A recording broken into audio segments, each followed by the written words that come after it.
जय श्री ओम नमः नमो अरहंताय नमो सिद्धाणं नमो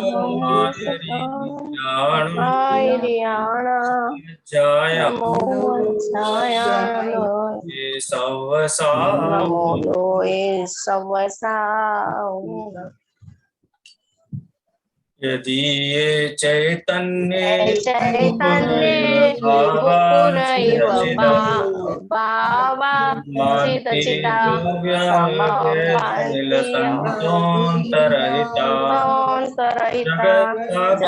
साक्षी मार्ग प्रकटन करो भानुरिवय महावीरस्वामी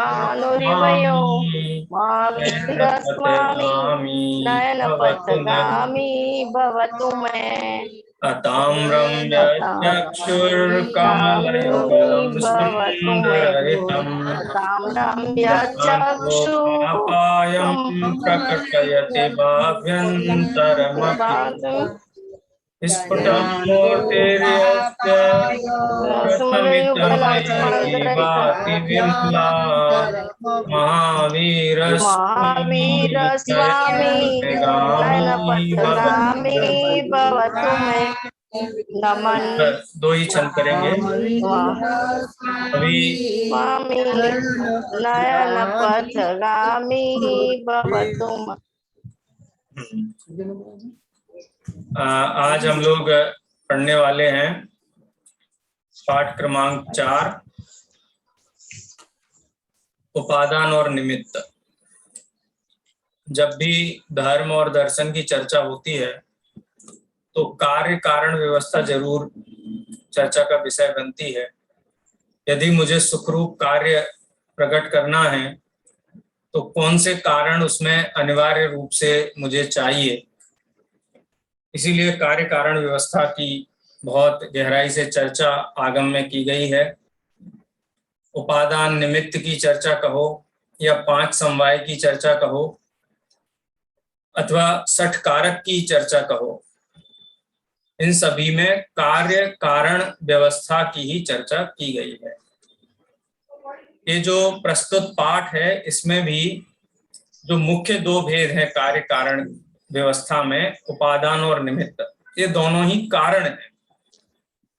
कार्य की चर्चा नहीं है, ये कारण की चर्चा है। और कारण के 2 भेद किए गए हैं, उपादान और निमित्त। सारी दुनिया में ये समझा जाता है कि घड़ा कुम्हार के द्वारा बनाया जाता है, रोटी बाई बनाती है, भगवान सुख दुख देते हैं, मोक्ष देते हैं, मैं शुभ भाव करता हूं तो पुण्य का बंध होता है, पुण्य का उदय आने से सुख होता है। ऐसी बहुत सारी भ्रांतियां जगत के जीवों में विद्यमान हैं। लेकिन हम कार्य कारण व्यवस्था को यथार्थ रूप से जान लें तो हमको ये पता चलेगा कि हमारे कार्य का सच्चा कारण कौन सा है। माने हमें सुखी होना है तो सुखी होने में यथार्थ कारण कौन सा है। नहीं तो क्या होता है कि हम कारण के पीछे पीछे किसी चीज को जो कारण नहीं है उसको कारण मान करके उसका सेवन करें और कार्य हमको प्रकट ही नहीं हो तो हमारा सारा का सारा जो श्रम है, सारी की सारी जो मेहनत है, वो मेहनत वेस्ट हो जाएगी, है ना ख्याल में। जैसे पंडित टोडरमल जी ने मोक्ष मार्ग प्रकाशक के 9वें अध्याय में 3 प्रकार के कारण बताए। बहुत ध्यान से सुनना, बहुत महत्वपूर्ण विषय है कि एक तो ऐसा कारण होता है कि जिसके होने पर कार्य नियम से होता ही होता है, ठीक है। एक ऐसा कारण होता है कि कार्य होने के लिए जिसकी अनिवार्यता है, माने वो कारण चाहिए यदि कार्य करना है तो, लेकिन वो कारण मिलने पर कार्य हो भी और नहीं भी हो। पहले और दूसरे में क्या अंतर है? पहले में कारण होने पर कार्य नियम से होता है, दूसरे नंबर पर कार्य के होने में कारण की अनिवार्यता तो है लेकिन कारण मिल जाने पर कार्य हो ही जाए इस बात का कोई भी नियम नहीं है। और तीसरे नंबर का कारण कि जिसको मुख्य रूप से कारण कहा जाता है, निरूपित किया जाता है, लेकिन उसके बिना भी कार्य संपन्न हो जाता है। ये तो सिद्धांत की चर्चा हुई, इनका उदाहरण हम थोड़ा समझें कि जैसे रत्नत्रय है, सम्यक दर्शन ज्ञान चारित्र। सम्यक दर्शन ज्ञान चारित्र होने पर नियम से मोक्ष होता है। सम्यक दर्शन ज्ञान चारित्र की परिपूर्णता होने पर नियम से मोक्ष होता ही होता है। ऐसा नहीं होता है सम्यक दर्शन ज्ञान चारित्र की परिपूर्णता हो और मोक्ष नहीं हो। प्रकाश भाई ख्याल में आया? पहले नंबर का कारण। दूसरे नंबर का कारण क्या कहा था कि कारण होना तो अनिवार्य है, लेकिन वो कारण मिल जाने पर भी कार्य हो भी और नहीं भी हो। जैसे नग्न दिगंबर मुनि अवस्था मोक्ष मार्ग में अनिवार्य है। मोक्ष जाने के लिए क्या है? अनिवार्य है। संसार ग्रस्त अवस्था का त्याग करके मुनि धर्म अंगीकार करना ही पड़ता है। लेकिन मुनि धर्म अंगीकार करने पर क्या नियम से मोक्ष हो जाता है सबको? तो नहीं होता है। मुनि अवस्था के बिना भी मोक्ष नहीं होता है, और मुनि अवस्था होने पर मोक्ष हो भी और नहीं भी हो। तीसरे प्रकार के कारण कौन से थे कि जिनको मोक्ष मार्ग में कारण तो कहा गया है, लेकिन उनके बिना भी कार्य हो जाता है। रत्नत्रय के बिना कार्य नहीं होगा, मुनि अवस्था के बिना कार्य नहीं होगा, लेकिन कुछ ऐसे कारण कहे गए हैं जिनके बिना भी कार्य हो जाता है। इसके लिए अपन भरत चक्रवर्ती का दृष्टांत लें। अंसनादि, अंसन अवमोदर्य वृत्ति परिसंख्यान रस परित्याग वियुक्त सय्यासन काय क्लेश प्राश्चित विनय वैयावृत्ति स्वाध्याय उत्सर्ग ध्यान। भरत चक्रवर्ती ने कितने दिन का अनशन किया था मिनल जी? उनको आहारचर्या ही नहीं हुई, आहार के लिए भी नहीं गए, अनशन भी नहीं हुआ, आहार की चर्या कहाँ से होती? अंतर मुहूर्त में तो केवल ज्ञान प्रकट कर लिया। इसका मतलब तपसा निर्जरा च, तप आदि को मुक्ति में कारण कहा गया है। तप करो, तप करोगे तो ही मुक्ति होगी। ऐसी बहुत सारी चर्चाएं आती हैं, लेकिन ये एक ऐसे कारण हैं कि जिनकी मुख्यता तो है मोक्ष मार्ग में, मुख्यता तो है, लेकिन इनके बिना भी कार्य हो जाता है। ऐसा नहीं समझना कि अनशन अवमोदर्य ये सब बेकार हैं, इनकी चर्चा बेकार है, ऐसी बात नहीं है।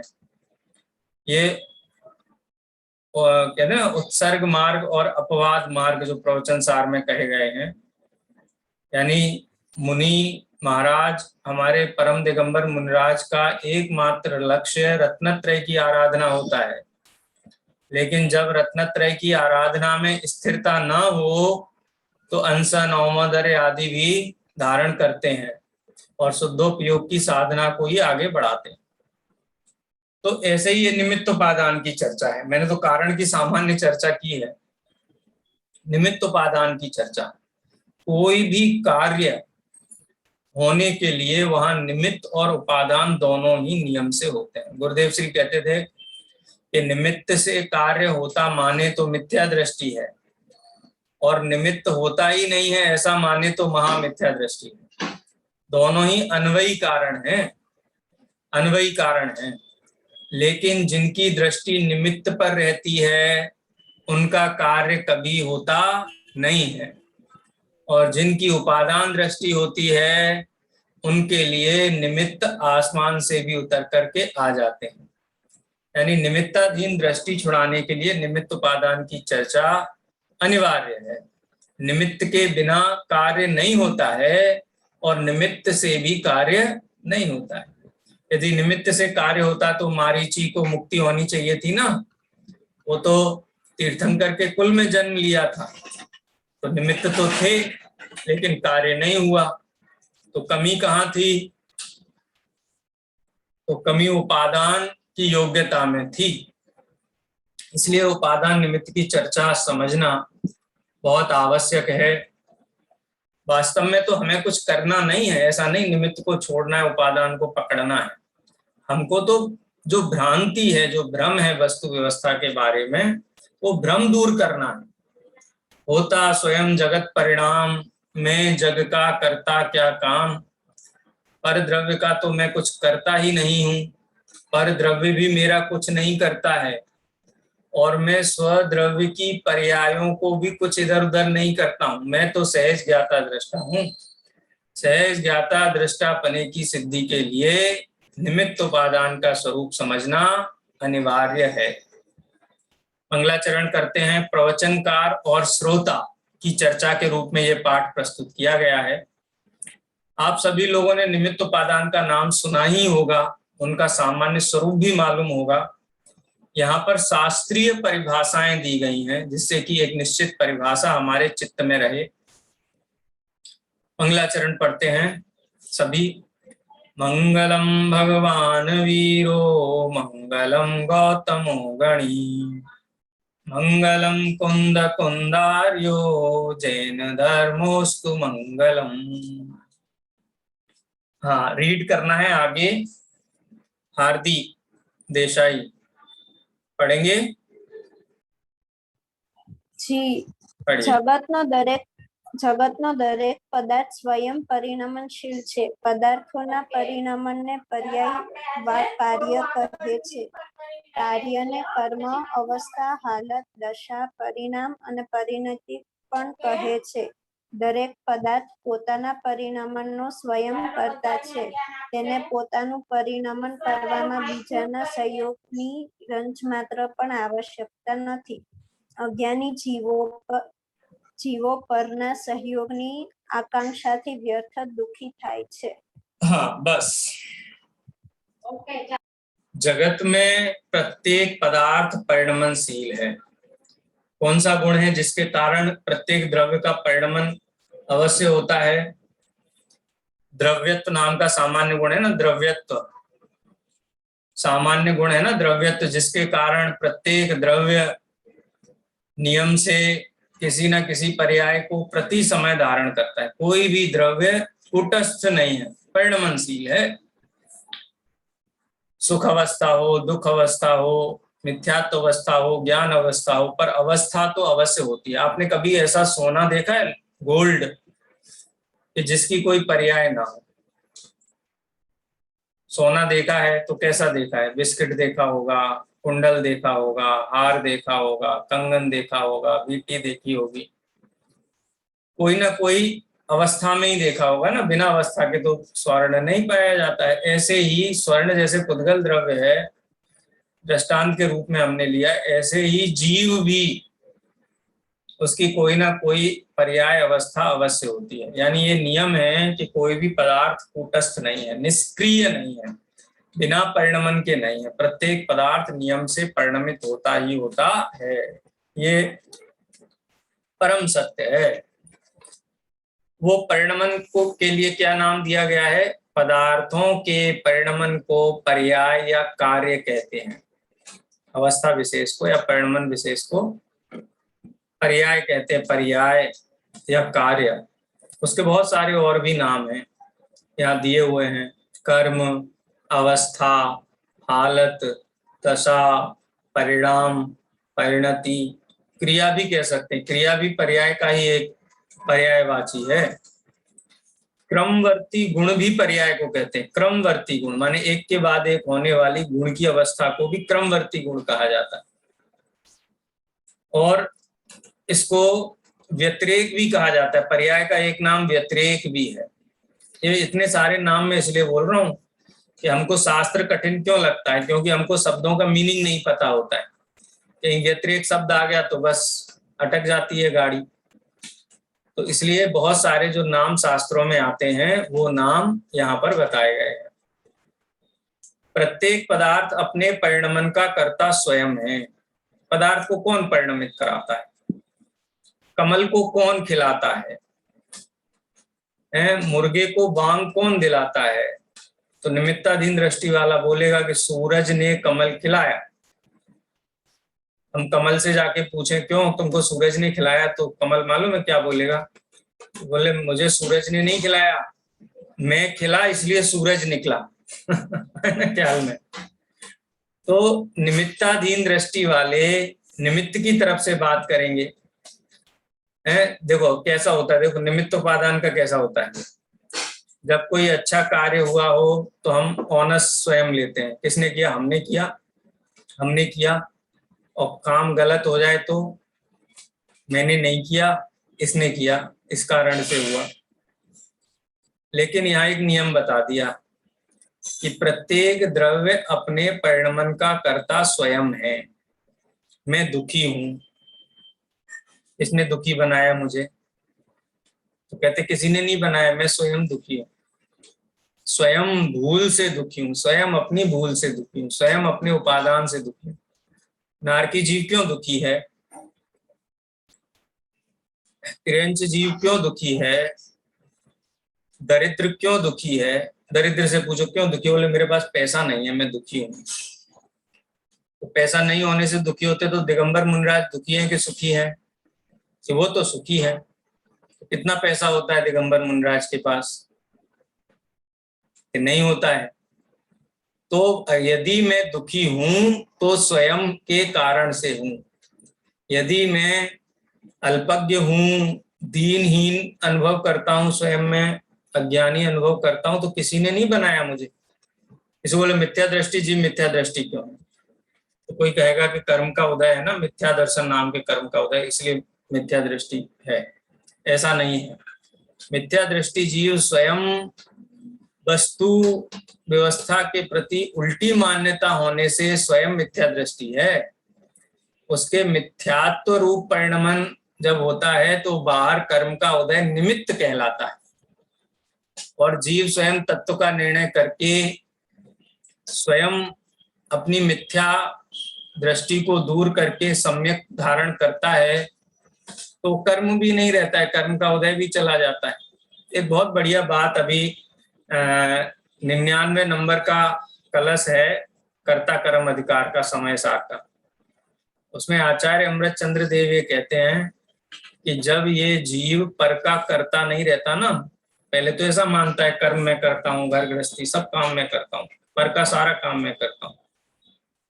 लेकिन जब उसको वेद विज्ञान हो जाता है और पर का परिणमन और स्व का परिणमन भिन्न भिन्न पहचान लेता है, यानी पर का कर्ता नहीं रहता है, तो इसको कर्म का बंध भी नहीं होता है। जब पर का कर्ता नहीं रहता है तो कर्म का बंध भी नहीं रहता है। पर का कर्ता बनता है तो कर्म का बंध होता है। यानी ये स्वयं मिथ्यात्व रूप परिणमित होता है, अज्ञान रूप परिणमित होता है, इसलिए कर्म निमित्त कहलाता है। जैसे कोई गड्ढा है रोड के ऊपर और चलते चलते गड्ढे में गिर गए, क्या कहते हैं, अरे ये गड्ढा है ना इसलिए गिर गया मैं।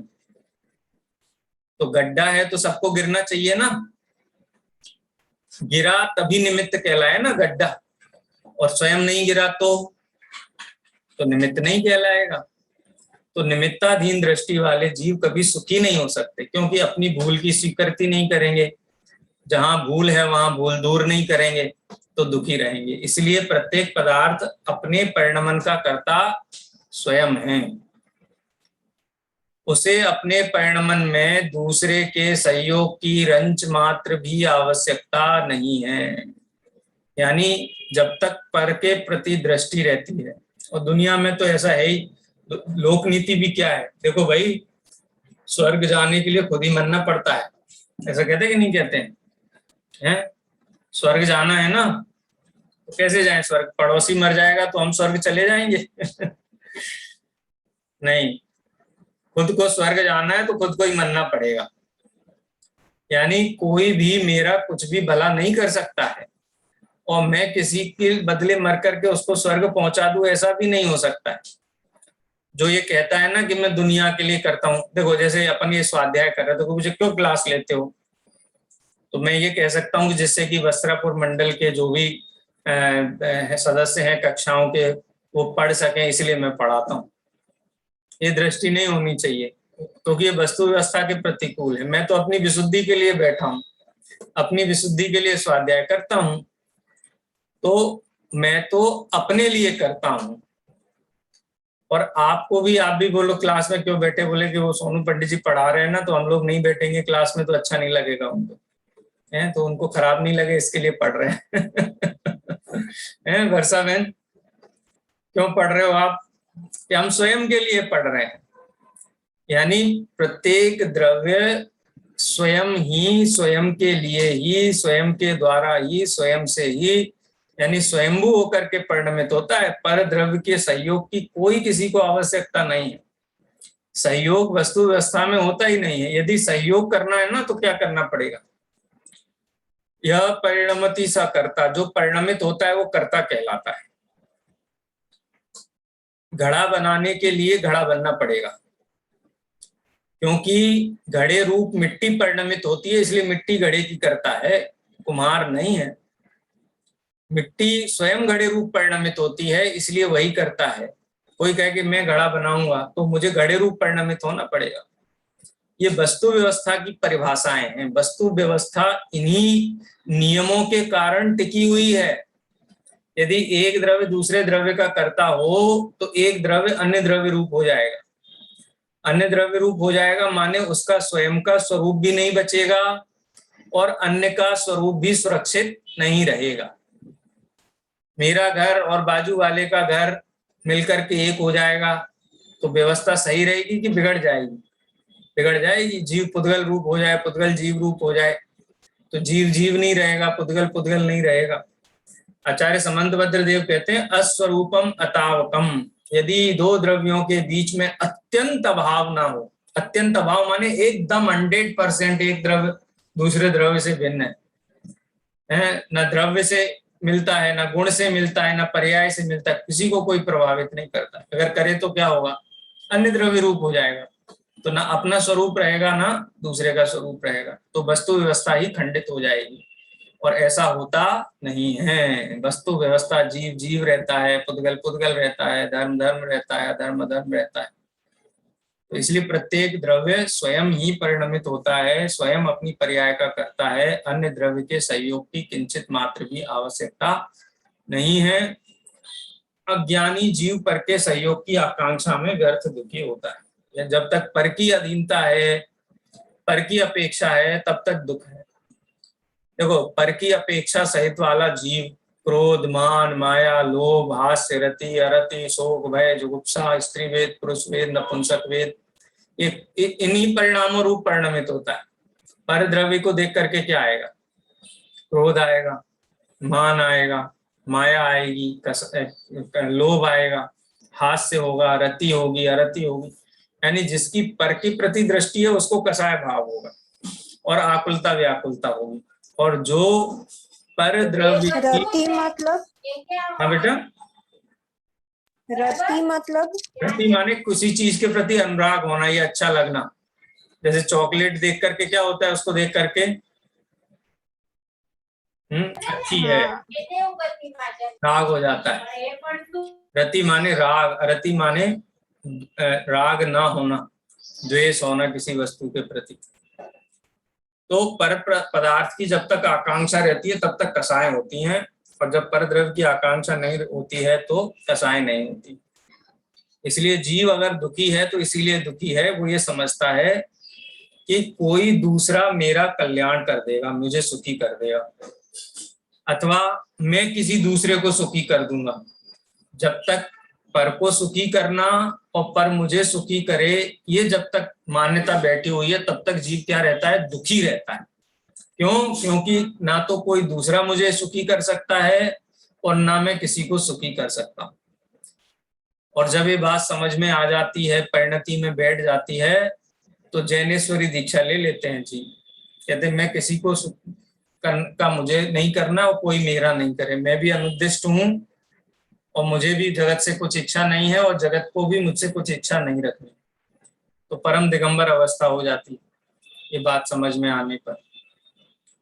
ठीक है, चलिए, तो इतना तो यहाँ समझ में आ गया कि प्रत्येक द्रव्य स्वयं ही अपने कार्य का करता है। पर द्रव्य मेरे कार्य का रंच मात्र भी करता नहीं है, और जब तक पर द्रव्य की आकांक्षा मुझे रहती है तब तक मैं दुखी रहता हूँ, सुखी नहीं हो सकता। चलिए आगे पढ़ते हैं। वर्षा जी पढ़िए, वर्षा में।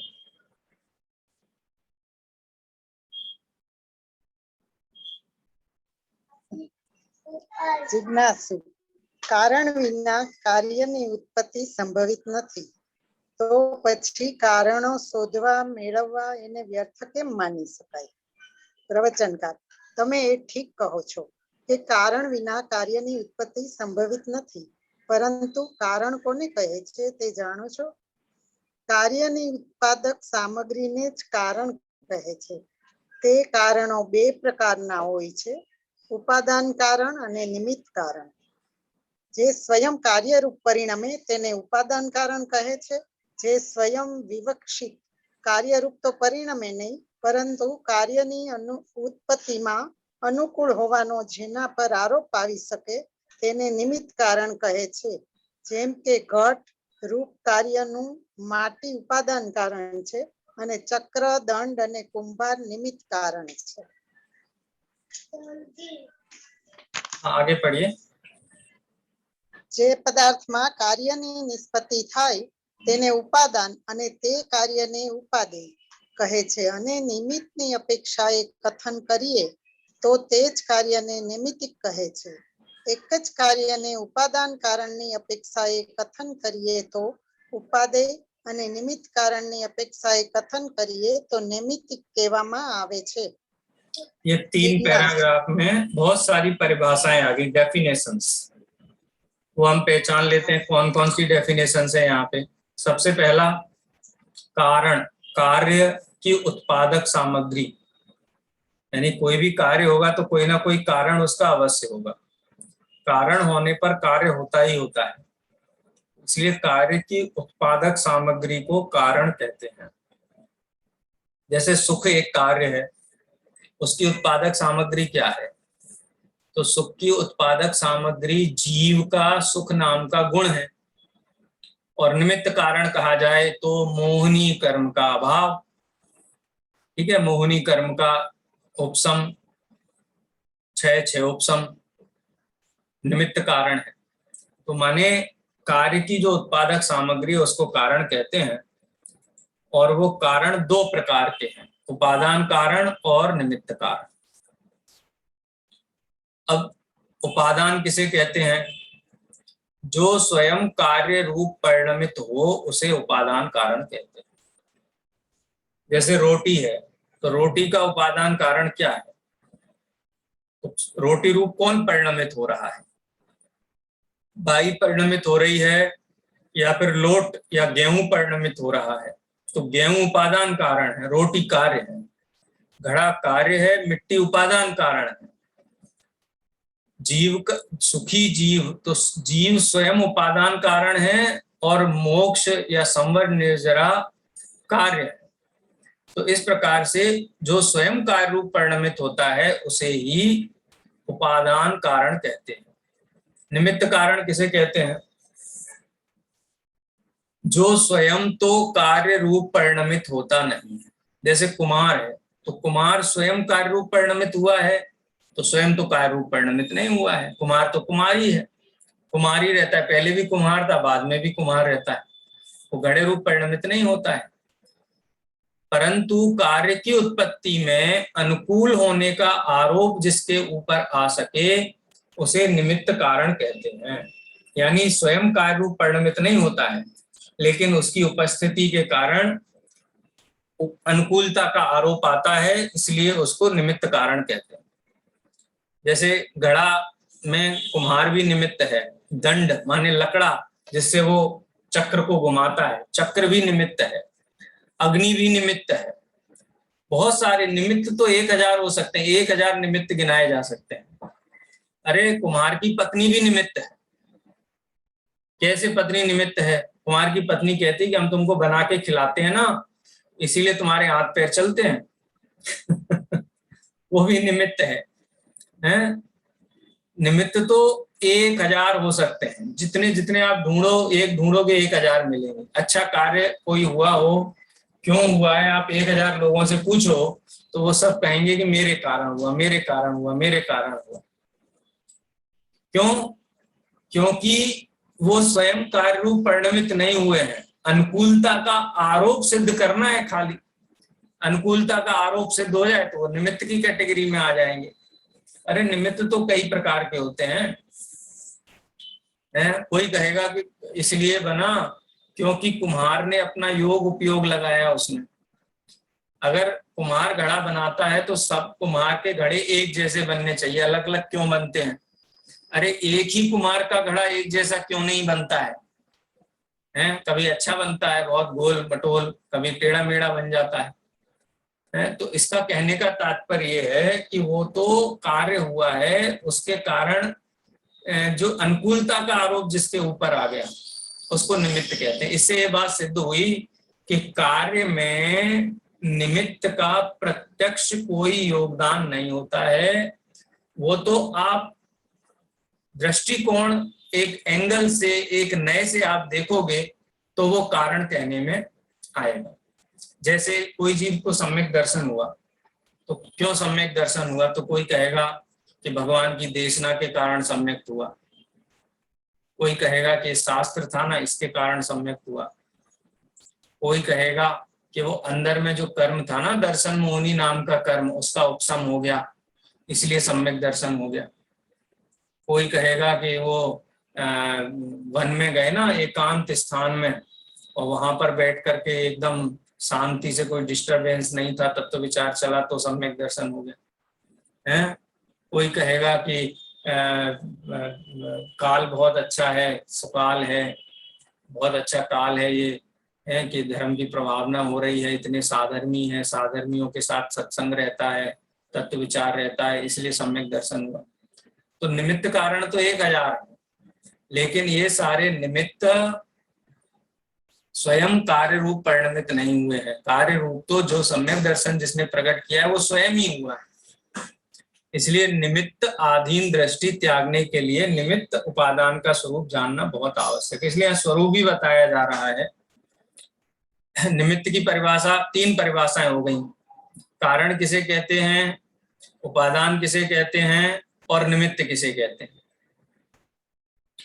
अब जिस पदार्थ में कार्य उत्पन्न होता है उसे उपादान, और जो कार्य हुआ है उस कार्य को उपादेय कहते हैं। कार्य के 3 नाम आ गए यहाँ पे। कार्य को कार्य तो हम कह ही रहे हैं, पर्याय, दशा, अवस्था, हालत। निमित्त उपादान के संदर्भ में कार्य के 2 नाम और आ गए, उपादेय और नैमित्तिक। कार्य को उपादेय भी कहते हैं और नैमित्तिक भी कहते हैं। जब हम उपादान की एंगल से देखें कार्य को, तो कार्य को उपादेय कहा जाता है, और उसी कार्य को यदि हम निमित्त के एंगल से देखेंगे तो क्या होगा, वो नैमित्तिक कहलाएगा। देखो हम इसका प्रयोग अपने जीवन में बहुत करते हैं। कैसे करते हैं प्रयोग? कि जैसे हम मंदिर में पूजा करते हैं ना, तो आज भगवान महावीर की जन्म जयंती है, तो आज हम नैमित्तिक पूजा करेंगे। कहते कि नहीं कहते नैमित्तिक पूजा? और पूजा की किताब में लिखा भी रहता है नैमित्तिक पूजाएं, और नैमित्तिक पूजाओं में 24 तीर्थंकरों के कल्याण की तिथि होती है और उसमें पूजाएं लिखी होती है। यानी पूजा तो हम स्वयं कर रहे हैं, लेकिन आज भगवान महावीर की ही पूजा की जा रही है हमारे द्वारा। वो पूजा के परिणाम रूप हम स्वयं परिणमित हुए हैं, लेकिन उस पूजा के परिणाम में निमित्त कौन है? भगवान महावीर।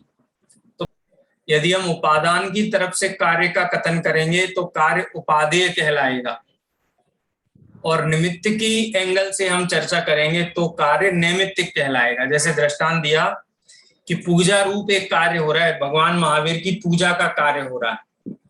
तो भगवान महावीर की पूजा क्यों कर रहे हैं? क्योंकि आज भगवान महावीर की जयंती है। तो भगवान महावीर के निमित्त से पूजा हो रही है, तो उस पूजा को हम क्या बोलते हैं? नैमित्तिक पूजा बोलते हैं, नैमित्तिक। इसलिए निमित्त की ओर से कार्य को देखा जाए तो वो नैमित्तिक कहलाता है, और उपादान की तरफ से कार्य को देखा जाए तो वो उपादेय कहलाता है। तो ये इस प्रकार से टोटल 5 शब्द इन 3 पैराग्राफ में आए। कार्य किसे कहते हैं, उपादान किसे कहते हैं, निमित्त किसे कहते हैं, उपादेय किसे कहते हैं, और नैमित्तिक किसे कहते हैं। 5 डेफिनेशंस आई हैं। अभी समय हो गया है, इन 5 डेफिनेशंस का और डिटेल जो स्वरूप है वो हम शुक्रवार को उसकी चर्चा करेंगे, और ये प्रयास करेंगे कि 10 लक्षण पर्व प्रारंभ होने के पूर्व ये हमारा निमित्त उपादान की जो चर्चा है वो पूरी हो जाए। पेपर स्टाइल मैंने दिया है, आप लोगों की अनुकूलता के अनुसार 10 लक्षण के बाद हम एग्जाम रखेंगे। अभी यहीं विराम लेते हैं, जिनवाणी स्तुति करेंगे। निज निधि निज में बताई यह अनंत उपकार है, इसके लिए जिनवाणी माँ को वंदना 7 बार है।